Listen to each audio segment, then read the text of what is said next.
the great thing about this profession is it's a small fraternity, right? And and everyone's in it, to try to do good for their family, do good for their clubs. And the great thing is I surround myself with people. Yeah, we can be critical, we can joke on things and other people and ourselves, but for the most part, we're all in this together. We're all trying to do, the best for our membership, and for our career at all times. And we're not trying to step on anybody else to get ahead. Let's maintain that turf today. Get up and brush off the dew on that turf today. Turf today. Turf today. Cut it and roll that dew on that turf today. Turf today. Turf today. Set up, they about to come through on that turf today. Turf today. Turf today. Get up. Turf today. Get up. Let's get out the way. Here comes first play. Let's maintain that turf today. Ladies and gentlemen, welcome back.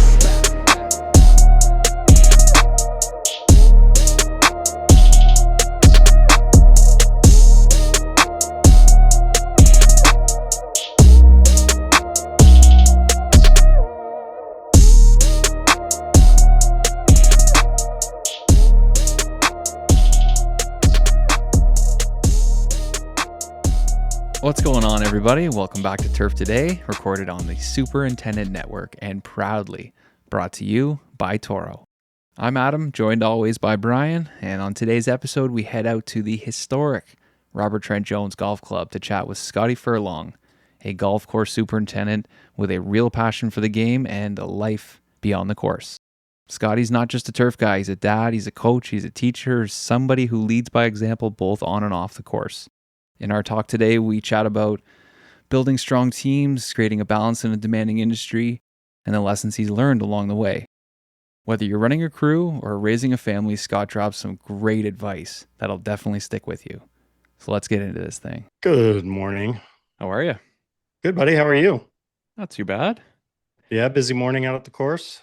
Yeah, I've been a busy week here. We got hot weather, 100% humidity. It's just been kind of nonstop, I hear you. Yeah, absolutely. I'm also fighting a wicked sty right now. I don't know if you can see that in my eye or not, but oh man. I vaguely see it. That's Yeah. funny. My wife's got one too. She's been fighting. Yeah, it's my good eye too, so it's like not Yeah. good. No, that No. sucks, man. But that's one of those things, long way from the heart, so we're all right. Yeah, there you go. There Yeah. you go. So We tell had me our- about this golf day that you had up there. Yeah, we did our OVTA, Ottawa Valley Turfgrass Association, did their summer field day. So they always do a tournament in the summer and then a bigger one in the fall, kind of for the research foundation. But yeah, they move it around every year, different courses. So we actually went out to Smiths Falls, Golf and Country Club, which is the home of Brooke Henderson. So there's Oh, nice. lots of stuff there for her, and people were telling stories about her hitting balls in the rain when everyone else is gone and stuff like that. So I think she plays a little bit more of her golf at the Hunt Club and some of those other places now. But it was cool to kind of go to a place that she kind of put on the map. Yeah, that's awesome. Yeah, Cool. But, Good turnout. it was great. Yeah, it was great to see everybody from the area. It's a fun day because it's a lot of stress for the person putting it on. I was out there yeah. early with the crew and the assistant and the superintendent and stuff, and they're all stressed out about everything and all the guys coming to see it. And this is the biggest tournament of the year and stuff, and which is great. But then everybody shows up and nobody cares, right? We're just happy No. to be together and play golf, and there shouldn't be too much stress with that, although there is. But it was a great Always. day. We had a lot of fun. We were going for the title too, so we were 9 under on the last hole, and there was a couple other groups out there with us that were also like 8, 9 under, and we were playing a par 5, and I ended up hitting a 3-wood from the fairway about 260 to 15 feet on the green. So we made the putt and headed to the clubhouse thinking we were going to win the whole thing, and they announced the winners, and with a score of 14 under, we're like, whoa, Oh, you got pencil whipped. whoa. Yeah. Yeah, we played well. There were some tough pins and stuff like that, but we thought we had it in the bag. And yeah, there's always somebody out there, There's always somebody.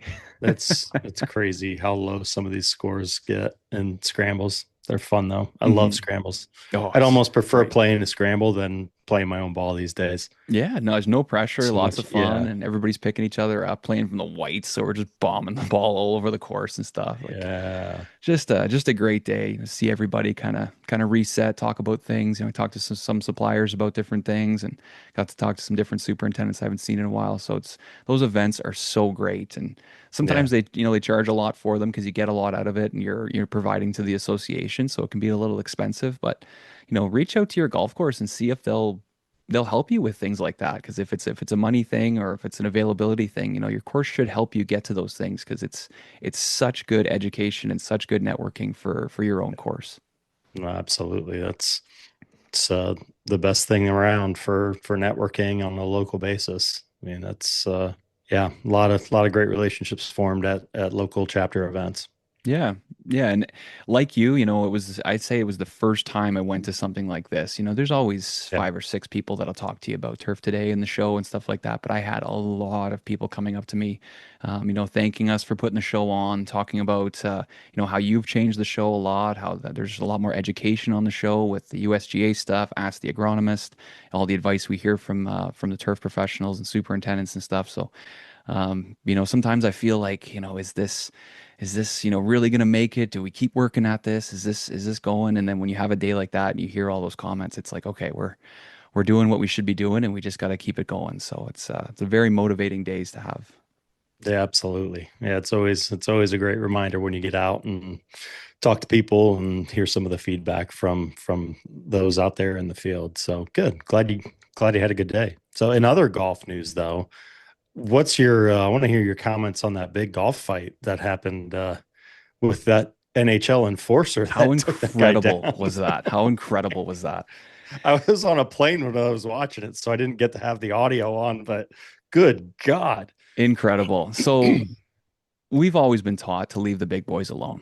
When you got a guy that size and he's telling you you don't want this, leave that guy alone. Because usually, like I've my experience with fighters in hockey, nicest guys off the ice, nicest Yeah. guys, warm spirit will be your best friend.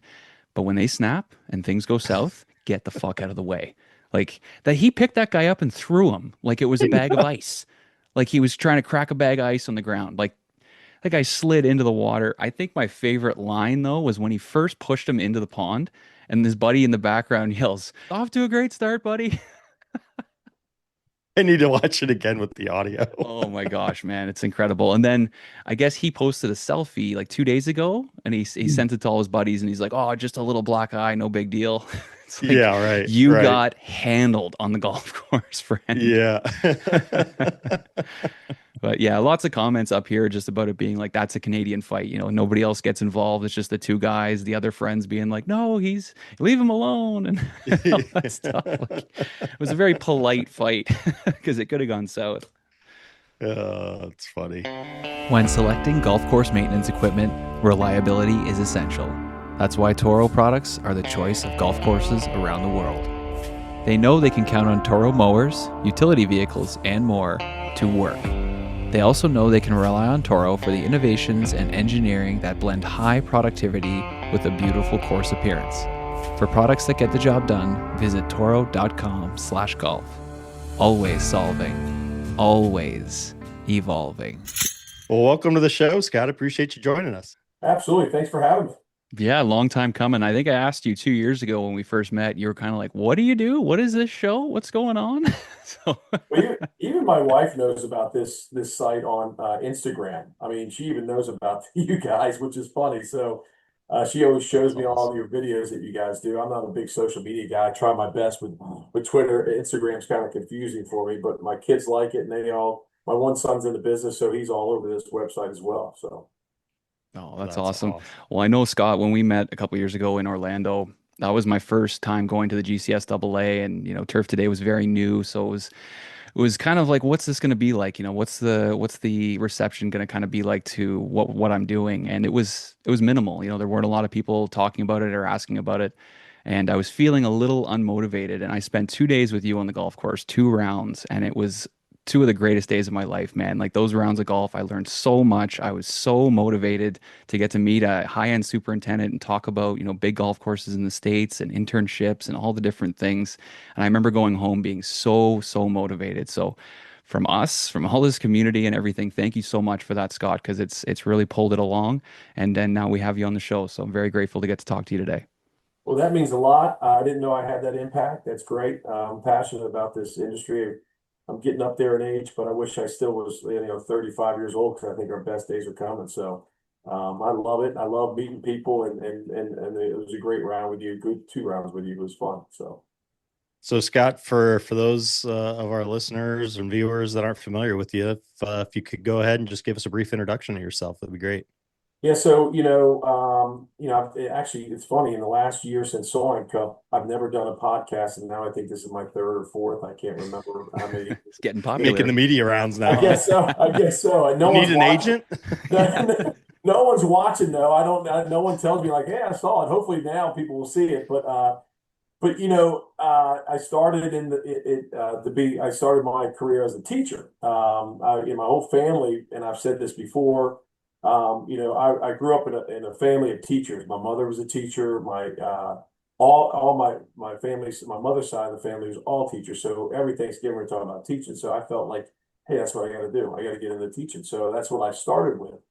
But I worked at a place called Cedar Crest down the road as I was going through Old Dominion to get my degree, and worked there for 2 years under Steve Cahoon. Had a great time. A lot of goofing off, but work too as well. Made it fun. I was like, this is cool. This is great. And then, lo and behold, I just stumbled across this place through a friend that was going to school at Old Dominion as well. He started the caddy program here. He said, you got to see this place, Robert Trent Jones Golf Club. And this was in 1994. So I basically said, all right, well, I ran into Glenn Smickley, who's been just great for so many people in this industry. He's now a GM. So he's not producing superintendents anymore, but he got a good friendship with him right away, felt comfortable with him, and started working here. And the funny thing is that guy, John Coleman, that told me to come here is our current president at Robert Trent Jones Golf Club. So he was an employee, Wow. turned member. He's the reason we got the Solheim Cup. He's the reason why we did the live event. He's the one that was able to get these people interested in Robert Trent Jones and hosting events. And so anyway, that kind of got me involved back in 1994. And everyone kept saying, man, you're good at this. You should, they put me on spraying, they put me on all these different jobs. I enjoyed it. I love teaching and I love coaching. I was an elementary teacher and a football coach, did some basketball coaching as well. And I don't know, it just kept drawing me towards this. And I made the tough decision that was difficult on my wife as well. She just gone through college to go back to college. So I wanted to go to Penn State, but I was taking too much time away from her. So I decided to enroll into Maryland, which I loved. Len Bias basketball back in the day. Went to a lot of games. Lefty Drizel, his son Chuck Drizel is a good friend of mine. So I always loved Maryland basketball, Penn State football. So I got the best of both worlds: to go to Penn State football, go to Maryland basketball. Anyway, got my degree, and this was in the right place at the right time. Through hard work, got promoted up from assistant to Glenn moved to become the GM here, and we had a great 10 years as Kerry Shore as the pro. They call us the Three Amigos. We were like a dream team. It just felt like, I wouldn't say dream team, that sounds cocky. It was just more, we got along so well. Every department got along so well. And so I was able to become superintendent in 2000, and that was the President's Cup year. So my first year hosted the President's Cup. Wow. And then off and running from there. Just, stories after story after story. Been here. I'm kind of a unicorn. They haven't fired me yet, which is great. I still have a seat here. I always say that if they do fire me, I'll pull the George Costanza and just go back to work the next day and pretend like it never happened. So. Yeah. I love it. So does it sometimes still feel like you're teaching elementary kids out there? Well, you know what? It's great because that right there really did help me. Look, I've always been a teacher. Like I did one podcast, was politics and golf or something like that. It was one of our members right before the live event, and they said the one question was, "What would you do if you weren't doing this?" And I'd be teaching and I'd be coaching, and I did coach all my kids I have 4 kids. I coach them in every sport that they wanted to play, introduce them to every sport. Just wanted to introduce them to, and see if they liked it. If they like it, we stay with it. If they didn't like it, we find another sport. But so I was able to do that. I got my fix on that. I love doing that. But yes, I think that helps because, and it's really teaching my assistants to teach others, right? And I'm teaching at all times. I just showed one of our interns how to turn better on, mowing greens the other day. The old guy still has it. I can still turn a mower pretty good, still look coordinated. So, yeah, I think it's the one thing that's really helped me because I think I interact with youth well, younger people well. Yeah, is it sometimes a tough conversation? Yeah, I'm not a screamer, I'm not that, but we have standards here and I push them on a daily basis. Sometimes we can't reach that because of environmental factors. Right now, we're going through like the craziest summer we've had in a long time. So there's, the pressure's up, but everyone's reacting well and moving well and doing things they need to do. But it's constantly getting them going. And it's not, every day having a motivational speech down there. That's not what it's all about. It's the quick ins and outs and the short conversations that you have with these guys to kind of just keep them motivated or keep them going forward and joke with them to make sure they feel comfortable and part of the family. And yes, so the answer is yeah, it really is. It's very helpful. And I think that's why I'm decent at my job is because of that. Right on. So talk to us about your internship program because you definitely have one of the best ones. And something that always stands out to me is, you putting some light on the fact that you guys are actually really taking care of guys. You're posting videos of what their accommodations are going to look like and your shop and stuff like that. So you're really, putting it out there to the individuals and showing them what it's going to be like to come to your course. Yeah, so it's funny. One of my assistants, Cooper Dirks, he's a great assistant. He had the old apartment, and I somehow brokered a deal because they had a little leak in the garbage disposal to get it all redone.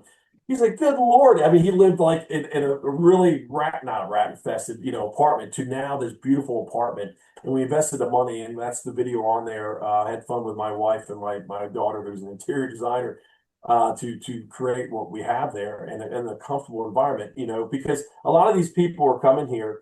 There's no secret to it. I think it's just treating people like humans, right? Have a competitive atmosphere, but don't have it too competitive to where people are trying to step on top of each other. I always say, hey, look, if you're trying to, verbally or behind the scenes, hurt someone's image here with me or with the assistant so that you get a step up and do more jobs.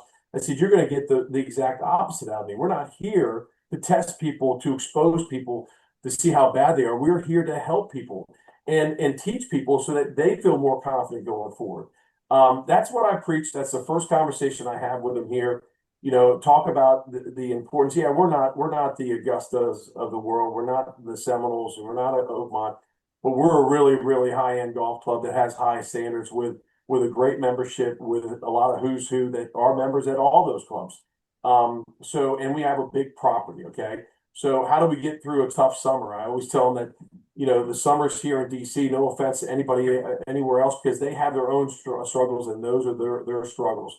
Is that it's always been said by the USGA that late great Stan Zontek, to anybody else basically in this industry, if you can grow grass in DC, you can grow grass anywhere. So with that, there's a lot of pain. Some years are easier than others. Some years are very difficult. There's some things that you feel like you're doing right, but you're getting wrong. So it's talking to these guys, getting them part of the process, right? Having them do all the stuff that they want to do. Like I was just with them. We take care of a little property up in DC. We mow a green up there. If you can put two and two together. I just put for the interns there. We're very blessed to be able to go there, 4 or 5 times a day, or 4 or 5 times a year. And they're at the most important green in basically the world. You can argue that, maybe I guess. But, The highest expectations in the world right yeah, there. yeah. And we were talking, we got to sit in traffic and just talk about what they've done, what they need to do, what they still need to do. I want them to feel comfortable. We don't want to expose what they can't do. We want to make them better at what they can't do so they feel confident. So when they go to that next position, they're looking to be an assistant and a superintendent. Can you spray greens? Yep, I can spray greens. Can you roll? Yep, I can roll. Can you set up? And why and how much they've done it. We go through the Michael Keefe J1 program. We have 2 of them this year. fantastic. We can talk about them here in a minute. We got 4 Americans, which we're full.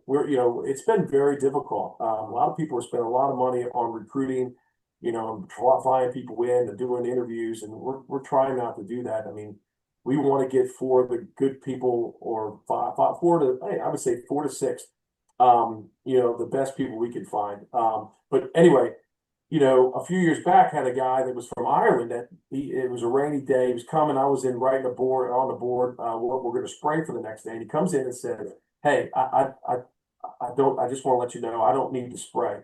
I'm really nervous about spraying, and I'm not going to, just know let someone else spray."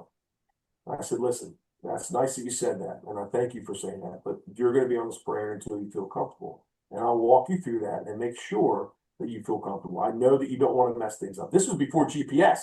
So, I mean, there was a lot of risk, right? And so, and GPS has basically been around for 5 or 6 years, at this level now. But anyway, he became a great sprayer within a short period of time and thanked me. Michael Keefe still tells the story how this guy was so pumped up. And by the end of that, he could go anywhere he wanted and spray and feel comfortable. And that's what we're trying to do. And, we send him away to tournaments. We're lucky to have friends at Oakmont, at Shinnecock, and all these other different places, Aronimink next year, to send our guys to volunteer there. And they've been kind enough for our tournaments, when we do have one, to send their interns here. So That's Mike O'Keefe has a lot of stories to tell. So that's He's a that's really stud, good. so. The international stuff. Aside from the the housing and whatnot for interns, obviously your golf course is an area that's got a very high cost of living. How do you bring in, whether it's just general staff members, assistants, and all that? How are you able to bring people in with that high cost of living in the area?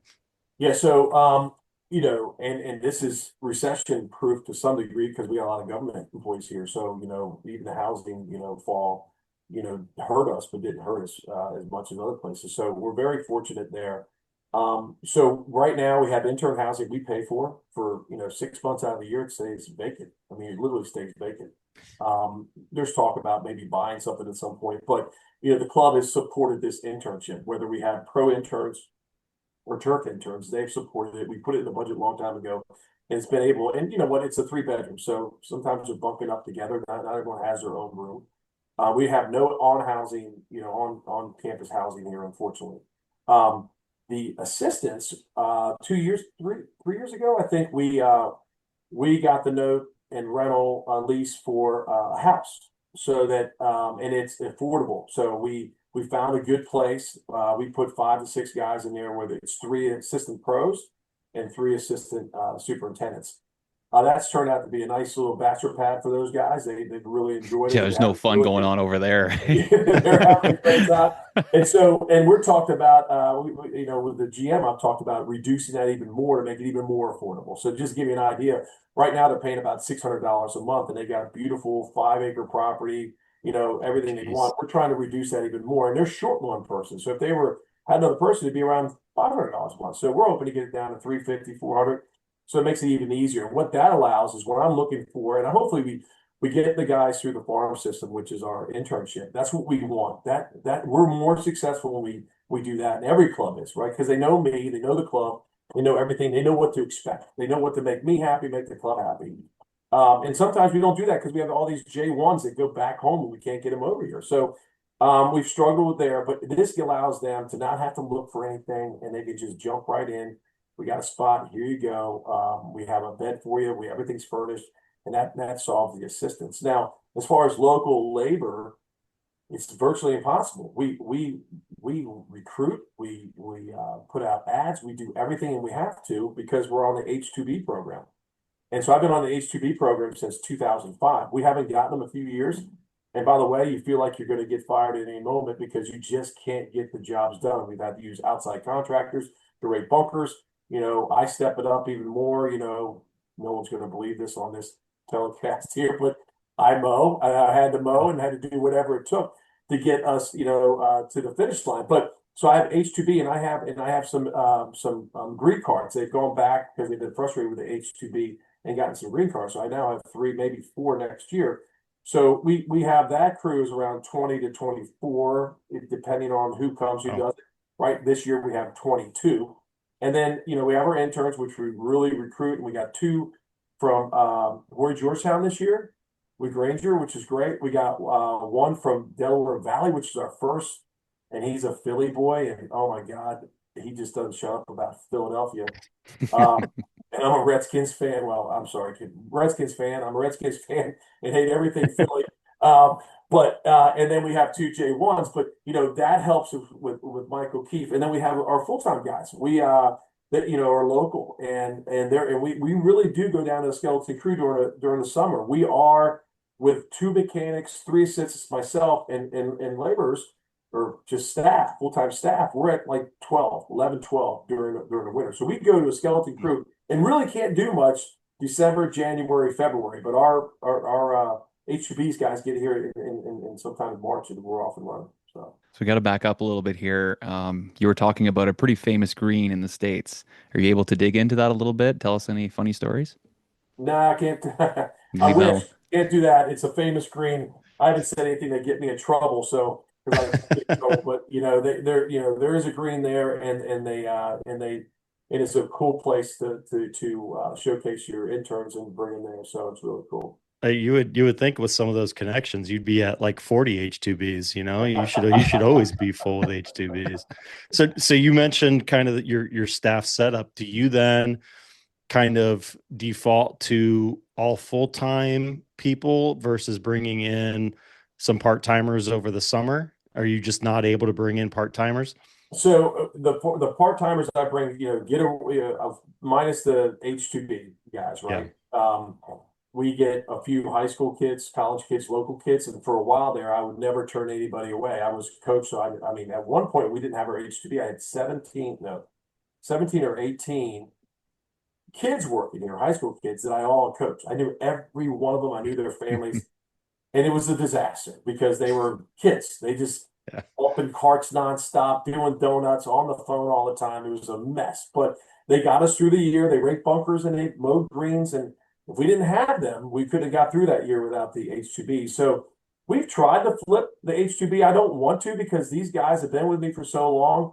They're like family to me. We joke around, have a great time. We do cookouts and all that stuff, but it's I can't get it to flip. So it's not like I can go year round full time like some clubs. Get closer to DC, more population, more people walking through the door. But we work through Brentsville High School that has an agronomy program there. Yeah. And so most of those guys go to Virginia Tech. We currently have one student right now with us.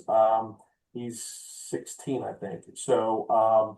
We got another Virginia Tech that's going to start Virginia Tech turf next year. So we do hire, locally, but it's only 2.5, 3 months max is what it is. So So when you get those young kids coming in, are you really pushing them to go to school? no, well, the good thing is we get the best of the best because they're already in an agronomy program. The high school kids, there's a lot of assistants that I had and then moved on to be superintendents that were just summer help, right? You know, if they show interest, yes, that's when I really push it. We just want to, and the big thing that I talk, and some assistants get it better than others, is you got to have a variety. You can't rake bunkers for every day of the week for the whole summer and think this is a great job, right? Yeah, that's part of presenting a golf course, but they have to mix it up. Like I just asked Devin, I think he's 15 actually. He's 15, can't start till 7 o'clock, right? I saw him in the bunkers the other day. Went up to him, I said, "Hey, you doing okay? Everything's going well." I said, "Have you walked mowing?" He goes, "Yep." They took me to a nursery green. I started walk mowing and learning that. So there, you get variety. Get them to sit their butt in a seat. On a mower. That's heaven right there, man. That's the best thing they could ever do, right? Everyone wants to mow fairways.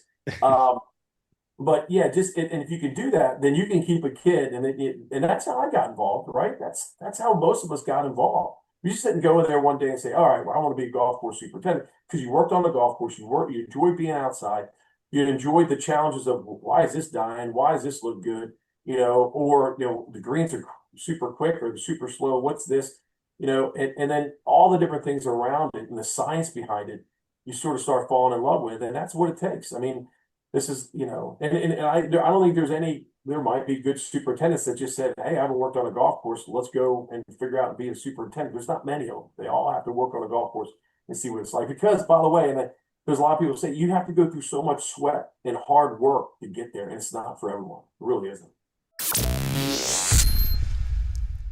We are back with another Ask the Agronomist segment featuring PhD agronomist Tony Goldsby from the Andersons. Our question today comes in from Martin Diaz. What are the most common turf stresses throughout the year, and what are some good tips for helping manage them? Awesome. That's a great question, Martin. Thank you for submitting. And Adam, again, thank you guys for having me on the show again. Obviously, I had to go out and do some data digging myself and looked at the USGA and some of those university pathology labs just to kind of see what those four main categories of turf stresses that you'd typically pop up every time of this time of year out there while you're managing. And of course, the first one, and really that's that category that a lot of people are dealing with, are just environmental stresses. And right now here in the Midwest, we're dealing with extreme humidity and heat. So certainly during the summer months, obviously that's a little bit different than when you're dealing with the cold and winter injury, which will, be just around the corner potentially here in about 5 or 6 months. So, managers tackle these, as you guys all know, with a lot of different things, whether that's, syringing during the extreme heat on putting greens to help them just use evapotranspiration to cool themselves a little bit more, or even, just pruning trees around those, greens and areas where you need to get, improved sunlight. And then just managing your moisture better too. There's so many different tools, whether it's wetting agents or soil amendments, just to help, improve that soil capacity that certainly can help you, mitigate some of those environmental stresses that, the turf grass is going to go through the summer. So that was the first grouping. The second one was disease, and obviously that's with, like I said, the high humidity that we're feeling here in the Midwest. That's obviously top of mind. My front yard looks like a pathologist's dream, if you will, from a brown patch perspective right now. So those, and obviously on a golf course, dollar spots a big active disease this time of year with those nighttime temperatures being as high as they are and the humidity that we're working on. And again, a lot of today's superintendents are doing a great job of using predictive disease models to get ahead of these outbreaks, make sure they're using fungicide programs that are really looking on the proactive side versus being reactive to it. And that's definitely the best way to handle those disease pressures.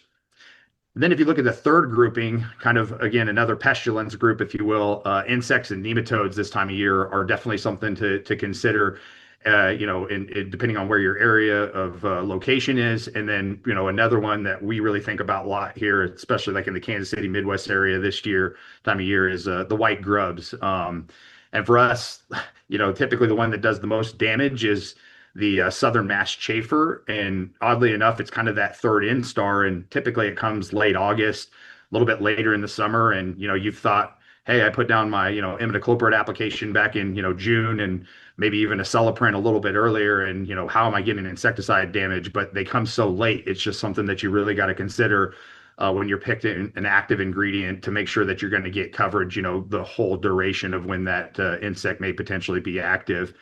So that's the third one. And then the fourth and final, which again, superintendents are more than versed in this area. I'm just speaking for a lot of them, is just dealing with the mechanical stress of, having a golf course or, a turf grass surface this time of year. And that's, things like compaction, certainly scalping. And again, all those cultural practices that you guys are, on top of all year long to help mitigate those, whether it's aerification, sand top dressing, and then really just rotating that course traffic and your mowing patterns are really all standard management tools that you guys are using day in, day out to help mitigate those stresses. But yeah, those are the top four. And, again, I love to see superintendents adopting more and more technology to help manage those. So, I know the USGA just, released a new soil moisture probe, and, there's a lot of different variations for TDR out there, and just the ability to test different hotspots on your course, or, also working with some of the new biological products to help, mitigate that stress in summer months, whether it's, seaweed or, humic acids, like we love to put into a lot of our products.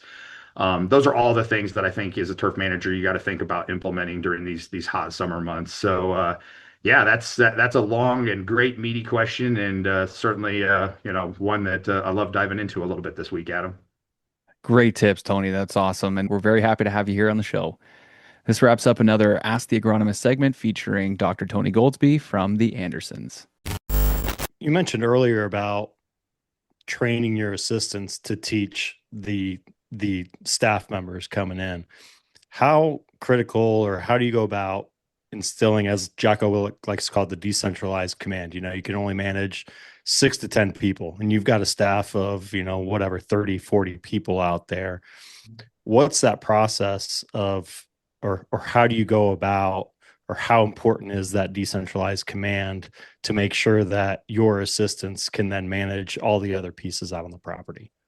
So I do section management, not true section management. They move or through the whole golf course. But after morning jobs and detail jobs, which could be hand watering, it could be edging, it could be doing little projects, they go into their sections. So they have their own interns and they have their own staff, right? The big thing is so that kind of makes it smaller if they're overwhelmed by teaching, because some people don't like to teach. Some people have, they're nervous to talk to people, right? I mean, look, you're never going to get anywhere if you're nervous to talk to, anybody. And you got to learn how to talk to people and sell yourself to get a job, right? We talk about that all the time.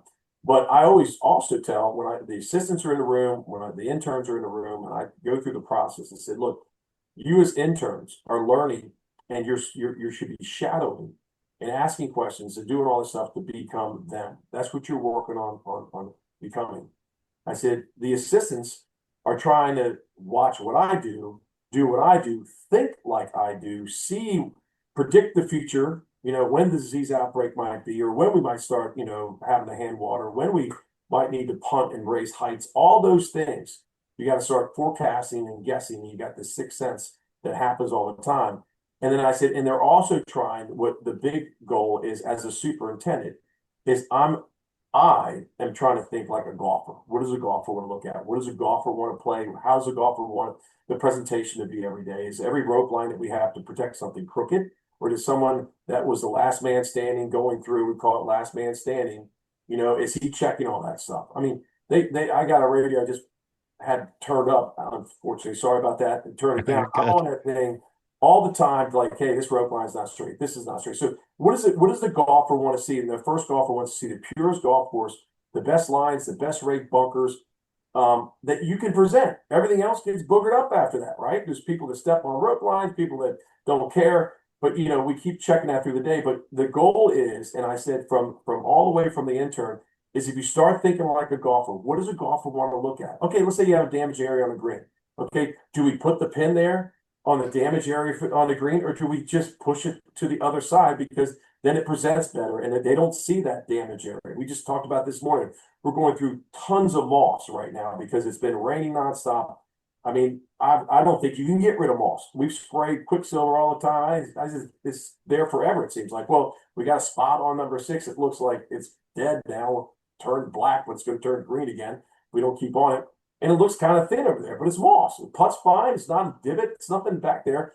So guys, let's move it over here because we're still trying to fight the moss. I mean, the moss is, increased by 50% wherever it's been. So it's all about the presentation. And once you start figuring that out and understanding what that is, then now you're making the golfer happy, which then guess what? You're happy, everyone's happy, and the world's happy. So do you yourself or your staff get out to play the course to kind of see that golfer side of things? I hate playing this golf course. I love as you sit there with your golf clubs right behind you, over your shoulder. I love playing golf. I'm not a good golfer right now. I'm working on a couple of TikTok moves that I saw. That's actually got me a little bit better, but I love the game of golf. We go away, play it, in the classic every year. And now we do this North versus South with the New York crowd. Rabidou and I set it up from Wingfoot, so they're kicking our ass every year because it's so easy to take care of grass where Rabidou's at that he can play golf all the time. We got to work down here. That's what Steve probably puts that on his application or as his requirements. You got to be at least a 5 handicap or something. I kill him. He goes, how can you guys be that bad at golfers down? I'm like, because we work. So it's a big standing joke between back and forth, and I know how hard he works, but trust me. But so yes, the interns played yesterday. I want the assistants to play, to go see it and enjoy the game of golf. There's a lot of superintendents out there who don't play golf that are great at this job, right? I think some of your better ones and some of your best understand the game of golf, why the greens need to roll the way they should roll, or what you want out of fairways. I think it's helpful to play golf. I love this golf course. I'm in love with this golf course, been in love with this golf course since the day I stepped on property, and nothing's changed for me. It's the same. It's the same feeling I have driving around, looking, all that kind of stuff. But playing the golf course is, most golfers, you want to look at the horizon, right? You just want to play golf and enjoy the surrounds. Well, my neck is always looking down, and that's what the way superintendents are on their golf course. I go play somewhere else, I don't look down. You just play golf, right? And people are like, hey, do you see that problem I'm having? No, I didn't see anything. I just play golf. So the problem is playing this golf course is tough because you can't relax. You're always picking. It's weed season now. Whether you got goosegrass playing here, or crabgrass playing here, or nutsheds playing here, I'm always constantly picking it because I can't drive by anything. So play golf. Oh my God, and everyone knows it here and they laugh about it. I've played here probably 3 times this year, and they all joke, will you play? I'm like, okay, I'll play, but not now, not right now, not in the middle of summer. No. Yeah. You better have 3 shirts to change and while you're out on the golf course right now. It's hot and humid. You talked about Glenn Smickley earlier, and kind of his leadership and mentorship. What are some of the big lessons that you learned from Glenn and some of the other mentors you've had along the way? So Glenn always had a relaxed atmosphere. He was a great people person, the nicest guy you would ever meet. With him, it was, he always worked hard, but didn't take himself seriously. And that's the way I've always been. I think that's why we hit it off. There's times you got to take yourself seriously, trust me. But, it's not play hard all the time. It's not all that stuff. It's just have a good time, enjoy life. Yeah, sometimes it sucks, but guess what? Next day, we're going to do it again. We're going to go after it. No one's trying to kill grass. No one's trying to make any grass look bad. No one's doing that. So when stuff happens, it's, you can't beat yourself up too much. He always had the positive. Like I remember one time I brought him out, he was a GM. I'm like, hey, I need you to look at number 1 green. Number 1 green was a problem child for him his whole entire career when he was here as a superintendent.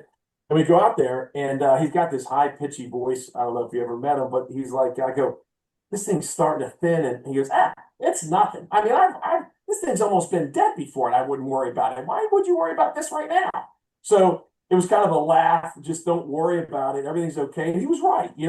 Did it thin down a little bit. It was a badly built green. We've now since rebuilt it, not because of that, but because we changed the hole. And we don't have those issues anymore. But it was one of those great. And he just had to just relax. Everything's going to be okay. He also told me something that I've instilled in a lot of people. When in doubt, do nothing. When in doubt, do nothing might be the best lesson that you could learn, because you want to fix, you want to fix, you want to fix. Like right now, we have some wet willed areas because right now we're at 30. I just doing a board report, 34 inches. We average for the year 38 to 39 inches. Right now, we're halfway through the year, and that's where we're at. Last 2 years, we were a drought. We did great in a drought. But, when we get all these rains and it's 100 degrees, if it's 85 degrees, nothing bothers, nothing problem. But we had 5 days over 100. We had 3.5 inches of rain, 3.6 to be exact. And then we went to mid to upper 90s again for another 7 days. And so you get some wet wilt, you get some scald, you get some different things. And so you're wanting to fix it. You're wanting to do something, right? And everyone in the area that's dealing with the same things. But okay, sometimes you can put it backwards. Sometimes you can, put a solid tine in it and put it backwards. So keep the sprays up, do whatever you need to do, and just sometimes when in doubt, do nothing. And there's a lot of that going on during the summer with us every year, depending on the situation. It rained 4 inches last night. The grass is, should we mow? No, when in doubt, let's back off. Let's raise heights. We have to raise heights to levels we've never raised before because we just keep scalping. So, he taught a lot of lessons in how to treat people. I think I was like that. I always treat people well. I think I do. I hope I do. And that's the other thing that he did. With us. And there's so many guys like Pete Wendt that said, Kinlock, and then he's at Congressional right now, Marlon Ewing, there's Mike King that's at Army Navy, Arlington, there's these guys that are out there that went through. And when he was here, guys that went through my, program as they were assistants for me, like Stephen Britton, who's at Chevy Chase, or, Andrew Robertson's at Washington Golf and Country Club. And some of these guys are out there, Joe Betcher's at Army Navy Fairfax. They got to know him and they got to get the good feeling of just a great family environment. So I think that's what was great and so important. And that's why I felt even more in love when I got here of the environment. And I think that's important. I had a small world moment with Glenn a couple of years ago. I was at his current club. A buddy of mine's a member out there, and we're sitting down in their men's grill having a beer. And Glenn sits down with us, and we start talking. He's like, "Wait a minute, Laurent, Terry and Terry." So he and my parents are really good friends and Oh, that's talked a great. lot. Yeah, so it's really funny, and that club is a perfect fit for that relaxed family environment that you're talking about. So, It's great. um, He just got an honorary membership given to him at RTJ. So oh, did he really? Cool. yeah, he's gonna be here at the end of the year, or no, end of the Awesome. month, and then he comes back for member. So we're really excited. He's got a place in West Virginia. His family still lives out here. So when he does retire, I don't know if he'll ever retire. It seems like he's keep going, but That's he's got awesome. a place. He's got a home here to play with the place he built, which is great. Yeah, yeah. So we see, along those lines, we see a lot of, or we see some superintendents make that jump into the general manager role. What do you think are the attributes of a superintendent that make them good general managers? I think they're the best general managers. No offense to other general managers who've been in the food and beverage industry or pro. I mean, I guess if you worked at a hotel and you worked around a lot of people, then okay, you come in with those goods. And when I mean those goods is the people skills, how to talk to people. When you're a superintendent, depending on where you're at, okay, on a large scale, small scale, you could be working with the guy that has substance abuse and lives in the mountains, right? He's on, whether it's marijuana, drugs, or whatever, drinks every night or tries to drink on the job or whatever. You could be dealing with a guy like that, right? That has doesn't have much to I wouldn't say live for, but just doesn't have much in life. To the guy that has two private jets, and is a member at the club. So, and also your crews usually, like our crew during the height of the season, is at 40. So you're managing 40 people, right? Nothing against pros, nothing against anybody else, but it's a larger amount of people, and you're dealing with a diverse group of people. And I think that's what helps. And you're usually dealing with the lion's share of the budget, on most golf clubs, maybe not country clubs so much. It's the people skills I think that you get as superintendents, and not everyone's made the same, right? But Glenn is one of those guys, and not everyone could be a GM. He at one point when he was here, he's like, "Hey, what's your thoughts? If I ever move on or retire, you could take the GM position." I said, "No, I love what I do. I think I'm good at what I can do. Sometimes you don't feel like you're good at what you do, but I feel comfortable. And then also, not that you can hide away from members, but you don't have to be up there. And it's not like, well, Susie poured the wine, this much when it should have been that much in the glass, or this caddy, Johnny, left the putter in another one. Now you got to run around. Those are all small things that would you'd probably make my head pop, right? We already got enough things to deal with out here. Those little things like that would, and so I don't ever see myself doing that, but it takes a special person. He never saw himself ever going back to being a superintendent. He loves it. And so he found his new passion. So his passion was being a superintendent. He still has that mindset. It's funny how quickly you lose it. He was out for a while. He'd come down to the chem shit. What's that? What's that? Like within 3 years, he's half the chem shit's different than what he's used to spraying it. And so anyway, so I think they could be potentially the best, but there's always bad seeds out there. But Glenn, God, if you could put that in every place. God, he makes everyone better. He really does. So you talked a little bit about some of the lessons we learned on the golf course, and last couple episodes we've talked a lot about patience. I know you just talked a little bit about that, with sometimes not knowing what to do, doing nothing, and that goes back to just having to wait it out sometimes. Are there any lessons that you've learned on the golf course or through your career that's really, really helped you kind of make it to the next level? So we're fighting this battle right now. We're our own worst enemy, is what we are. Mechanical damage is, when you get wet, everything's exposed when things are wet, right? Everything's exposed when things are super dry. And we're never, ever in the perfect window all the time, right? So you're always dealing with the extreme of this, the extreme of that. And we're always causing the problems. Whether it's a corner where, we have squared off greens, we squared off all the greens, got rid of all the columns. I mean, if the guys could hear me right now, they'd all be nodding their head. Jesus, like this morning, I go, hey, our cleanup mower went through that corner of the green. And since we went through the corner, we got corners now on greens and square front. It doesn't have a mix. It's on native clay, right? So it wants to wear down quicker, right? We just keep applying more and more and more pressure. We walk mow some areas on fairways because we can have very compacted Everyone can say they have bad soils. No one, I don't want to hear it from anybody because we do have the worst soils. We did an irrigation project. We spent over $300,000 in rock of this place, and that's just Wow. trench lines, right? Over $300,000 in rock.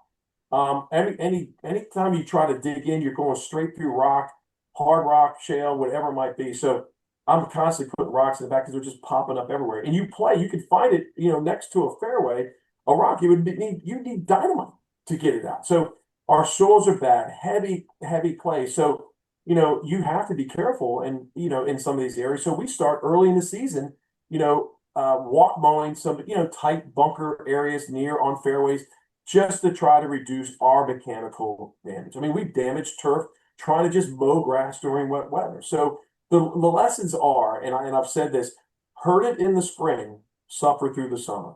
Hurt it in the spring.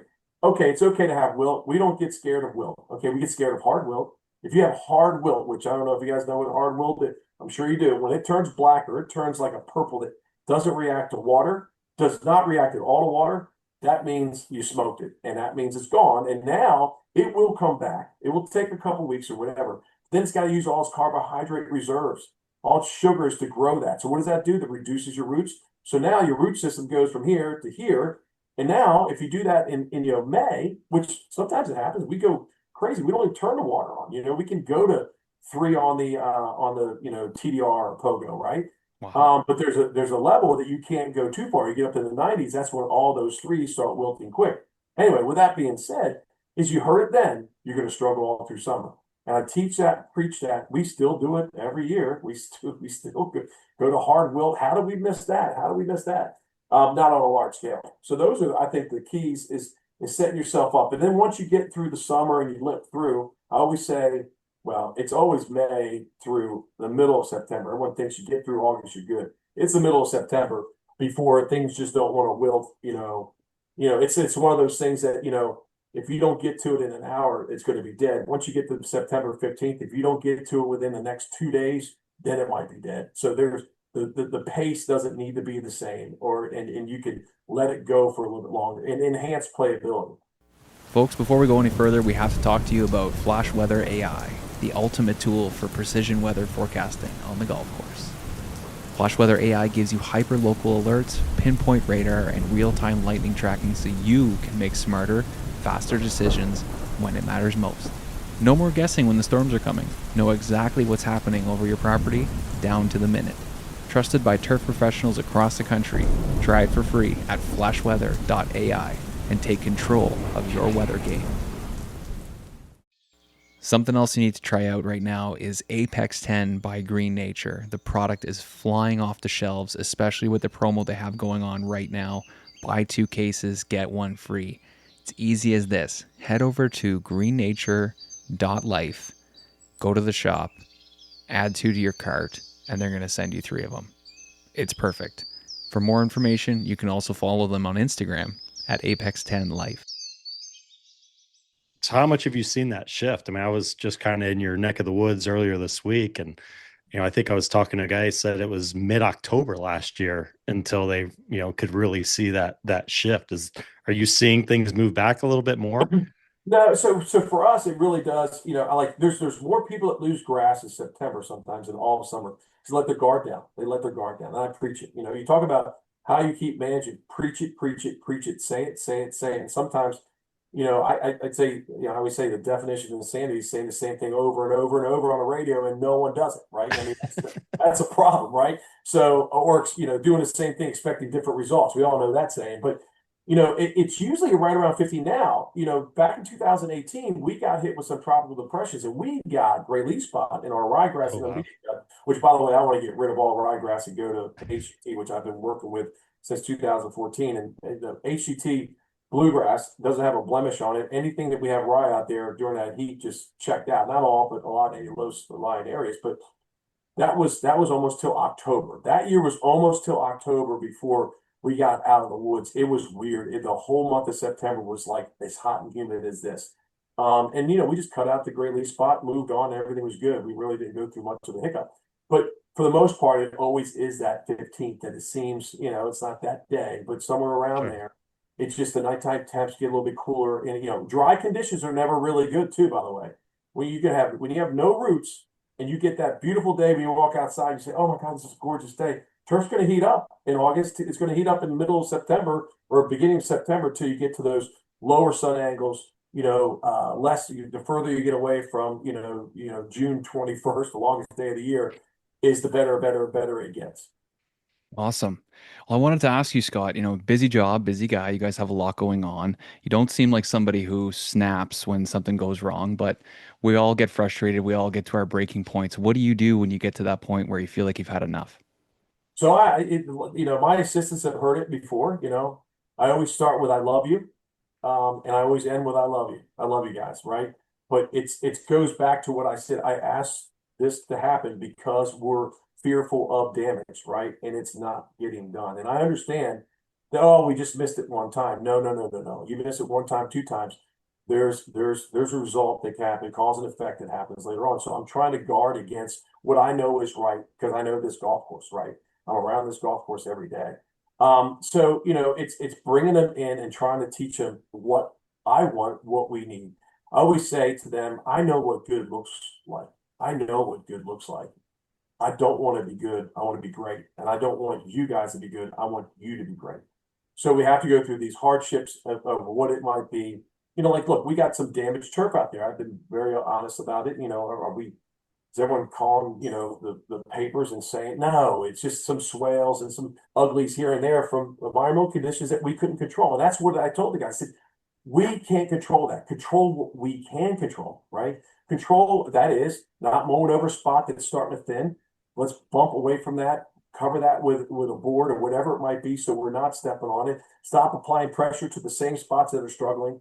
So those are the things that we can fix. We can't fix Mother Nature being 5 days 100 degrees or 3.5 inches of rain and then back to upper 90s and you start getting scald and wet wilt. There's nothing you can do. There's nothing you can physically do.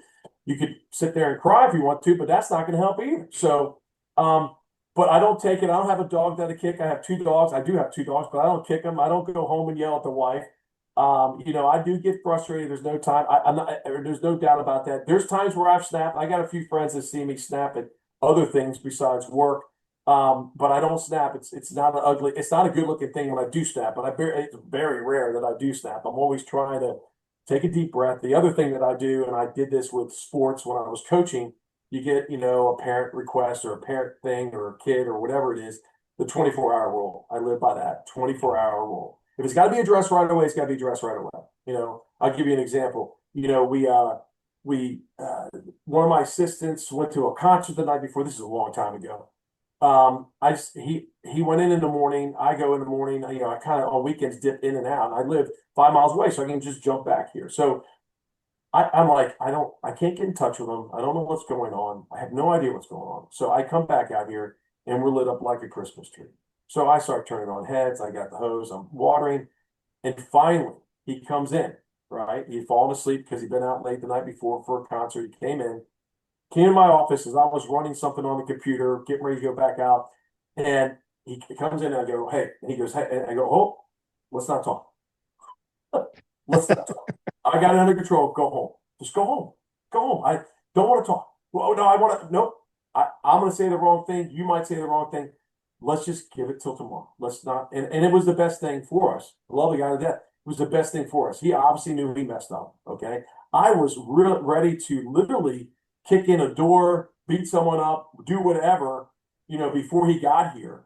Calm down enough that he got here because I got it under control, right?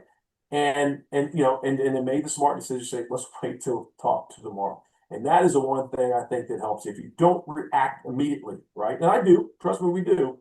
If you can do the 24-hour rule, just give it 12 hours, something, so that you can think and rethink. You do it with text. Someone pisses you off on a group text or whatever, you read it. All right, not going to do it. Not going to send it.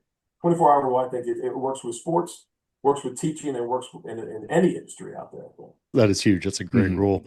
I'm sure there's been the time though where, mess up something once, twice, three times, whatever. You've probably gotten to the point over your career where you've had to let some people go. What's that process and kind of when do you draw the line? If someone gets let go here, they really are well, I want maybe two in my lifetime. So, I don't want to call him out and I don't want to offend him now. So, but Sure, if you sure. get to that point, there's a huge problem. Um, there's a lot of discussions before that, like, let's say just watering. I don't want watering. I always guard against water because of heat and wet wilt and boiling and scald and all that stuff. I've boiled a plant before, assistance of boil a plant where the plant actually is exploded under a microscope. You can see it. So, when I say don't water, I had one assistant one time that, he's now in the vendor industry. He kind of went from assistant to that. Most go to superintendent. Anyway, and I went up to him. I said, "You're either defiant or you're stupid. Which one is it?" I don't, at this point, I don't know, because I just told you 2 minutes ago not to water and you turn the heads back on. So what is it? None of them are good. There's no good answer. Just tell me you're stupid. Tell me you're defiant. You hate me. You want to do whatever you want to do. But that guy, that individual was not fired. He was a great guy. But, there sometimes comes to that hard kind of offensive conversation you have because nothing's changing. You got to look. I'm not the expert. I'm relying on these guys. I've been here the longest. Okay, I'm the most seasoned, so I do know something. So just listen, and I might get it wrong. Okay, and you can come up and go, "Oh, you got it wrong," but just listen to me. And if you listen to me and then I'm wrong, then the only person I can yell at is myself, or the only person I can be mad at is myself. Is it more so if someone gets to that point where they are relieved, is it more because of cultural fit and maybe, being a cancer within the team versus making a mistake around, from an agronomic standpoint? So I'll tell, and this is again, I went through a period of time where I didn't have people come through the farm system, right? We had to hire outside, and they just don't get it. And whether it's my fault or their fault, I mean, we both failed each other, right? We did. And none of them got let go, right? But they moved on, and I happily was happy that they moved on. You know, uh, Yeah. you get recommendations from friends. This guy's great, blah blah blah blah blah. So we went through a period of 5 years or so where it just wasn't comfortable. It Yeah. didn't feel right. Going down to the shop didn't feel right. Looking at them just didn't feel right. Talking to them just didn't feel right. So, and I think everyone goes through those, different personalities and all that stuff, and you're trying to make them successful. And look, I'll help them along the way for the rest of their life too, by the way. Okay. It Yeah. just didn't work here, and they were not fired. Again, I might even be only one has been fired here. I've asked Yeah. someone to leave. That's great. Yeah. You got to go find another job, but only one has been fired here, and that was early on. So to be that, I just don't have much experience for that. But I had tough, like you're talking about, Yeah. tough conversations because the culture doesn't work. I don't want someone that's down there that's a Debbie Downer. I want to see smiles. I know people don't like smiling. I'm maybe a big pain in the ass, but I'm like every morning when I go in there, when I see them, like, are you guys going to smile today? When are you guys going to start smiling? I mean, you want, and I tell my kids all the time, and they're pretty good smilers. They should be smiling. And smiling opens up so many doors for people, makes people feel comfortable. And in this crazy environment and world that we live in, or crazy profession at times, you got you got to smile and laugh at something, right? If not, you're going to cry sometimes, right? It's raining at 100 degrees. Well, it sounds like you guys have a great culture at the course, and that obviously starts from you. We got to talk about your tournament experience because you guys you've hosted a number of them, but Solheim in 24, and then you had the Live event last year. Sorry, this year, right? Am I wrong about that?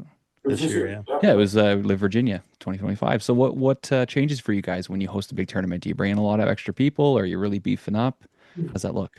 So, we did two President's Cups, or for me, we've done four, but I've done two as superintendent. Then we did the Tiger Woods Quick Loans, which is invitational, which was awesome. And then we recently, in a 9-month span, we did two tournaments, pretty big tournaments, not US Open tournaments, but pretty big tournaments. I mean, the Ladies Solheim Cup is the biggest ladies Huge. event in the world besides the World Cup, the Ladies World Cup, and maybe the Olympics, soccer. So that was awesome. That was just a great. What I wanted to do is I wanted to overfeed them, I wanted to overdress them, and I had fun, all day, every day. Just I bought a bunch of cigars, so everybody likes cigars. They could smoke while they're working in the afternoon, right? We had all the game center, vendors came in, superintendents came in, they smoked me out of cigars, everyone just had a great time, right? And And so in the food, Peter Millar, everyone said the best swag bags that they've gotten because we spent over $90,000 on just clothes, right? Oh man. So, Wow. and it was also a reunion of a lot of people that worked for me in the past through the J1. So there was 12 different countries represented. They all brought their team or their club flags, and we hung those, and then all their country flags and their colleges, we hung those in the tent. You've seen That's those awesome. events. It was really, really good. Mo from Oakmont, he's the one that set up the whole Oakmont thing. He loved Oh that. yeah. So he was gonna do it. I don't know if you saw, there's some pictures they had some country flags in there. It looked really good at Oakmont. I went to the Yeah. tournament, didn't go down to the shop. But so that event, we did it with like 105, 110, which a lot of them were divot guys in the evening and people, women. And I had a lot of women here too, by the way, because Lara, who worked for me in 2016, she's went over and became the superintendent for the Ryder Cup in Italy, right?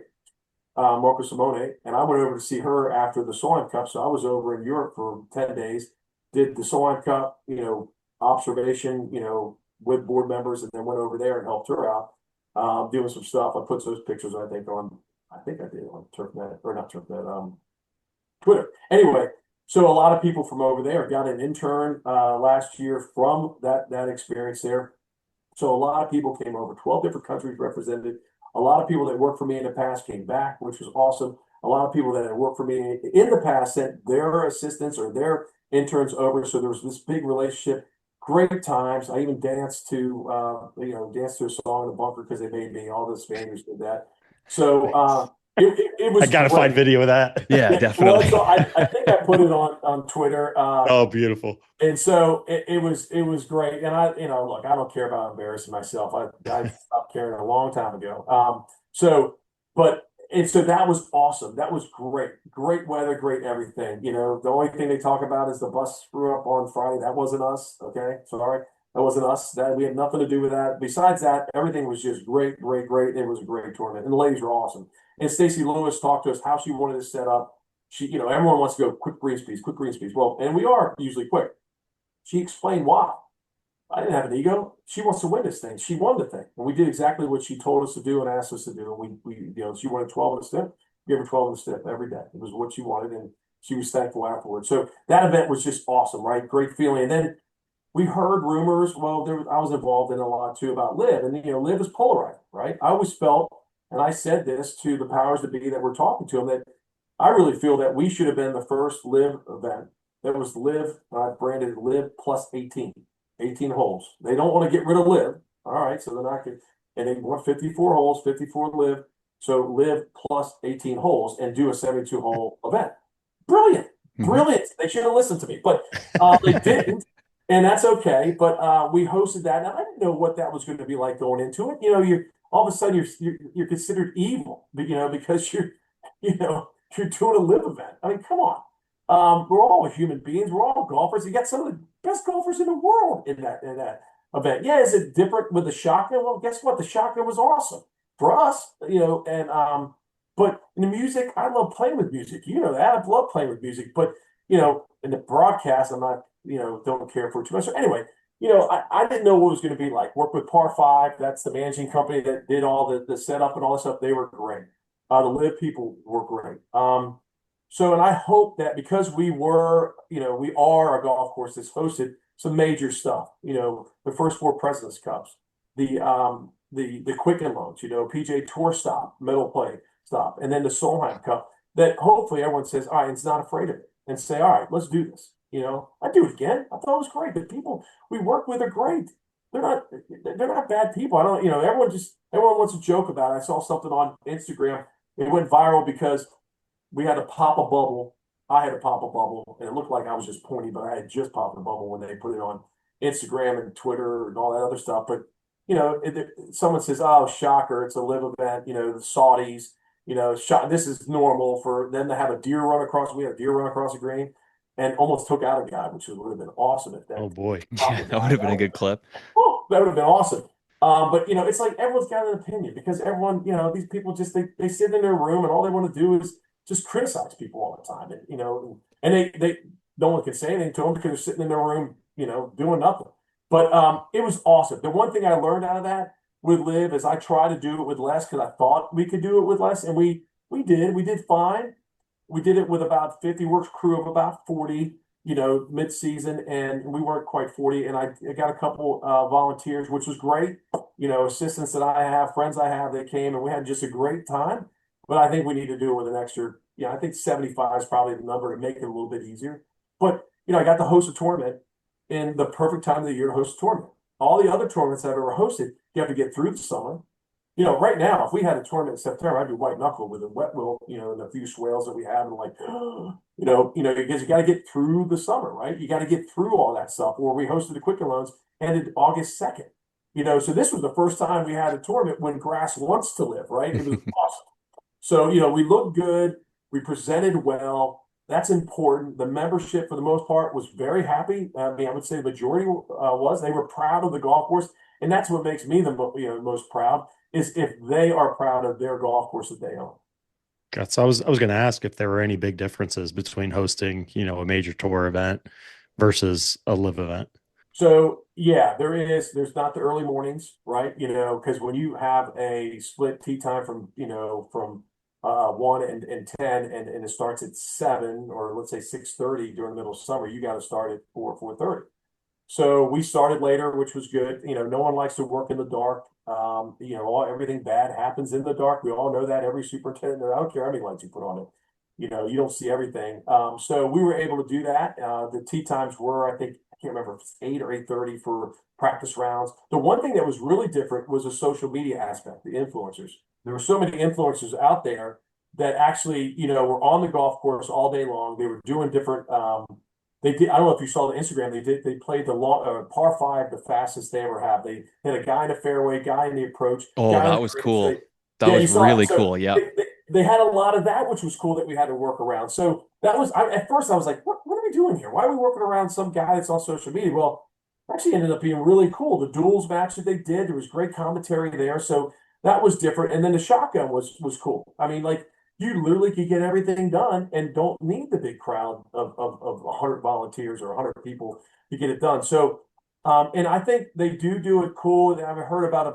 Maybe, hopefully, Liv listens to this on the Liv plus 18, plus the hybrid that they should do is maybe on the last day have tee times and everyone tee off at number 1. So your first 2 days you kind of scramble people around, and then the last day you play 1 through. What's nice about it is if you're a fan, you come out here, you got a 5-hour window and you can see all the golfers you want, right? Mhm. You go to Oakmont, you could be there from 6 o'clock in the morning till 8 o'clock at night, still watching golf, right? Trying to find your golfers.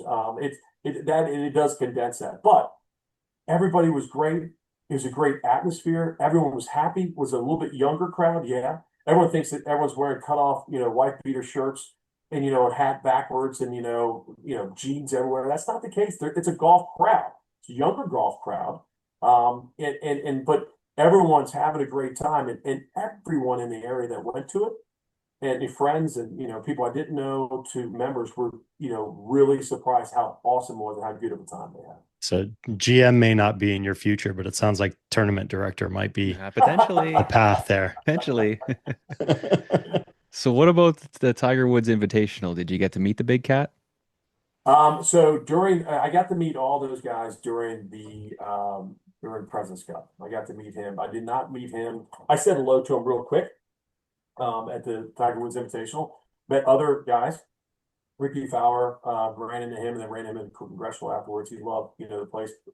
I made a point to talk to anybody like Ernie L, Vijay Singh that was here for the President's Cup. They came in early to play practice rounds. Just introduced myself. Said hey, been here since then. Welcome back. And they had some kind words because we had done some changes. We did a bunker renovation with Kyle Phillips. We've done a lot of work with Kyle Phillips. It's made this place just better and better and better. And dry range, short game, all of 18, all of 1 is hit now. And it's just so much he's touched. And every bunker obviously he touched, and every fairway line he's touched now.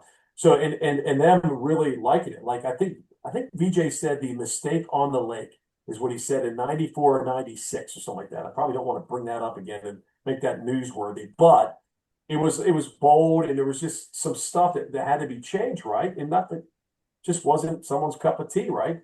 He was like, the changes are unbelievable. So he went from, and I probably should have called the newspaper so when he got out and said, hey, remember this article? Now he thinks the place is awesome. Why don't you go talk to him again, right? Yeah. So I think we've done, over the years, we've made this place better. We've enhanced the lake, opened up the lake even more. We were treated, you could even see the lake back then. So we've done so many different things. But back to that, I did meet him. I went to have lunch with Jack Nicklaus in the 2005 President's Cup, and then we went out and took a picture with him and Gary Player with my assistants that I have on the wall at home. It's great. And I sat down and had lunch, and Tiger Woods was literally watching Sports Center. And I walked through the front door, and he goes, "What's up?" I've met him a couple times, like, "What's up?" And that's it. Everyone else, like fresh couples, and like, "Hey, Scott, what's going on?" Because a lot of those guys came out. Fred Funk. I don't think Fred Funk was that year. Maybe he was. They come out and grab my fishing poles and go fishing because we got 10-pounders out here in this lake. Oh, wow. So, but the Quicken Loans was cool because Troy Barrett shot 18 under. We got a ton of rain. We got like 3 inches of rain that week that like literally set us backwards. It's fine. I'm not worried about. Still want to be 30 under, right? But Yeah. yeah. Don't want to set records. We want birdies. We want fun. We want fair. We want fun. We want all that stuff. So you talked about it being kind of a reunion when you get to host these things. How special is it to be hosting some sort of big event and have all the people that worked for you, all your buddies come in and be able to share that experience with them? It's great. It really is. And just having, superintendents come back and just observe and watch what's going on that, they were assistants back in the day. And I think this place holds a special place in everyone's heart that's working here when you're working for Glenn Smickley and hopefully for me as well. I've been here now 25 years, going 26 as superintendent. Glenn was here for 10, he was on property for 20-ish or so. That's right. Yeah, I started in 91. That's not right. I've got the math wrong.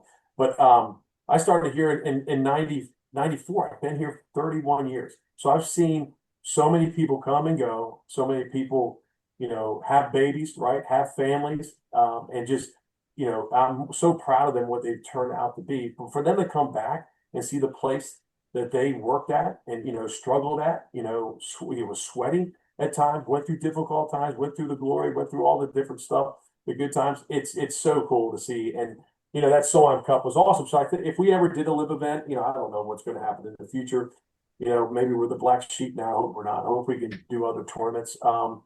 Going forward with whatever it might be. But it is cool. They come back and they really, really appreciate it. And they miss the place. I mean, this is a place that I've never taken for granted in my whole career because every day I drive out on number 10. I've said this in other podcasts. I drive my truck from the shop. The shop is down at number 9. I drive out and I'm right on Lake Manassas. I'm looking right down the gut of Lake Manassas. And whether it's snow on the ground, whether it's frosty in the morning, whether it's raining, whatever, it's still gorgeous. And that's one thing about this. It's an awesome golf course. It's a well-designed golf course, and it's a beautiful golf course. So it never gets old. So those guys that come back, I always encourage them. You can always play. I mean, you're supposed to have a company. You can't have your own company. We do some. We do one a day. Those guys, I always let them go on a company. Come with your board members. Come with whatever. You're part of the family. You can go out there and play anytime you want. No one takes me up on it. Maybe once a year, twice a year they come. No, my clubs are in the car. I'll be there. Yes, definitely. We're running short on time here, Scott. This has just absolutely flown by, but this is your episode. We'd love to give you the floor if there's anything you want to chat about here before we let you take off.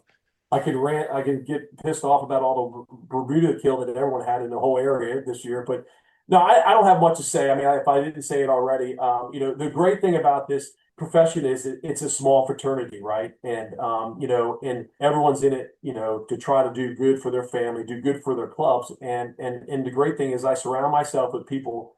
Yeah, we can be critical, we can joke on things and other people and our stuff, but for the most part, we're all in this together. We're all trying to do, the best for our membership and for our career at all times. And we're not trying to step on anybody else to get ahead. Obviously, I haven't. I've been staying here forever, just trying to keep my job. But it is a great fraternity, and we do a lot of things. And going to the show, playing in the golf tournament, playing in local association meetings. It's so much fun because again, there's a lot of pain in the DC market, right? In other markets too as well. That's why I think we're so close. That's why you don't see a lot of turnover in this area because everyone communicates, everyone tries to help each other. No one's, I've been in the business for a long time. I still ask questions. I still call Steve McDonald little stupid stuff that I know, but I want to make sure that I'm right, right? Or I call, Pete, Steven, Dave Cars, who used to be at Burning Tree. He's now retired. Anybody, all old assistants, like, what are you doing here? Just planted some Bermuda grass because of some winter fill, so that looks beautiful up there. What do you do to get that going? So you're never ever too old or too smart to not learn things on a daily basis or a yearly basis, and you should always not have an ego that you're afraid to pick up a phone to ask for some help or some guidance because again, there's a lot going on. I ask my assistants for guidance and they're half my age right now. So I think it's a great profession. My son's in it. He's at Seminole. He's an assistant superintendent down there.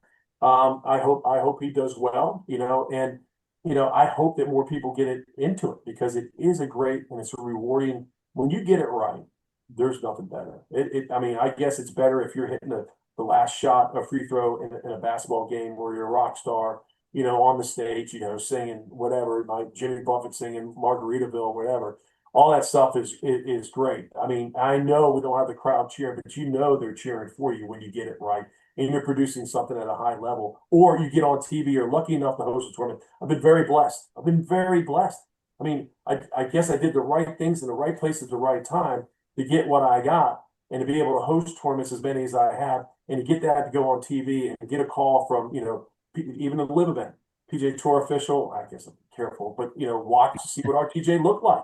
He's like, God, it looks so gorgeous. It looks beautiful. And those are the rewards that you want. I don't need positive, comments all the time, but it's nice when you got it right and people are happy about their golf course. And that's what it's all about. I met your son a couple weeks ago, I believe. He's got his hands full down there right now. There's a lot going on down there. Ooh, man. The biggest pile of sand I think I've ever seen in my life. Yes, exactly.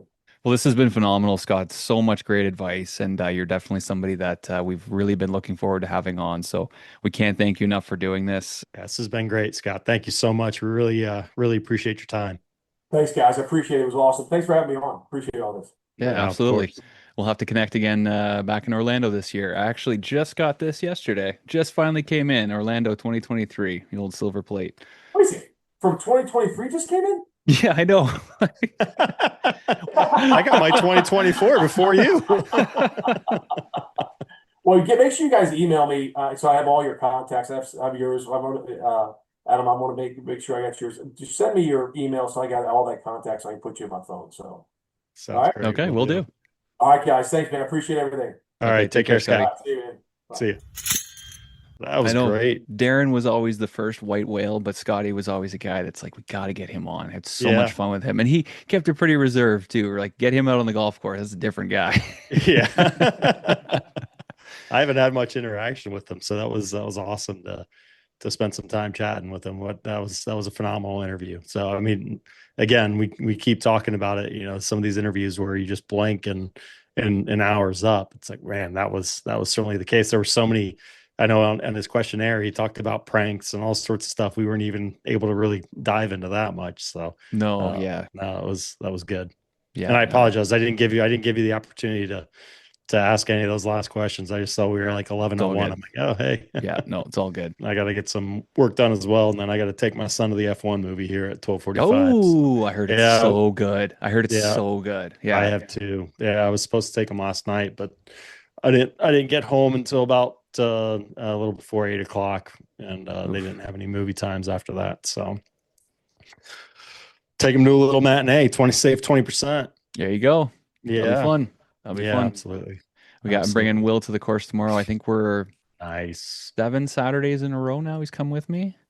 He's just Awesome. all into golf. Like, can we go to the driving range? Can we go to the mini putt place? Can we Love go to it. the golf course? I'm like, okay, sounds good. The other day he was Love going it. to bed. He goes, can I have my putter in my room? Just like, what? He's like, can I have my putter in my room? I was like, maybe. We can work on that. You get him a little putting mat for his bedroom. Heck yeah. That's awesome. I love it. Love to hear it. Yeah, he's a little golfer, which You is got fun. the hockey stick too? Yeah, oh yeah, we got a little mini Okay, stick that's set up in the basement for sure. But I keep telling my buddies about it and stuff, and other guys that have kids. I don't know if there's a better place for a young kid. Going No, out to the absolutely golf not. course on a Saturday morning when the sun's coming up, there's animals everywhere. You're seeing work done. You're with your dad. Like, he's going to look back on that one day and be so grateful for it. And it's tough. Absolutely. Like I'd rather sleep in on a Saturday. So it's a bit of a grind, but I like, just getting to talk to Paul about the fact that he grew up, or Oh Paul yeah. B, growing up, going to the course with his dad and the relationship they had and everything. I would love to be able to have something like that with my son, whether he works in the industry or we work in the same type of job or not. Just having that, growing up and doing that stuff together, it's very important. Absolutely. Yeah. We talked to a couple guys that those are some of their fondest memories were going out on the golf course with their dad. So Yeah. definitely some of mine as well. There's no question. That's Hmm. special. Yeah, Awesome. and a great skill to learn as a kid, right? People that Yeah. didn't learn golf as a kid, they struggle when they're an adult. So you can learn a lot of different things, but that game of golf, you start when you're young, you can play forever. Absolutely. Yeah. It's keep reminding my children it's a great asset to be able to understand the game of golf, whether you stay in it in some way, shape, or form as a profession, or whether you just go and play golf with clients or whatever it may be. It's a huge skill. Hmm. No, we're very fortunate to be in this industry. We've all found it, worked hard, stayed in it, and now it's all starting to pay off for a lot of people that we're talking to.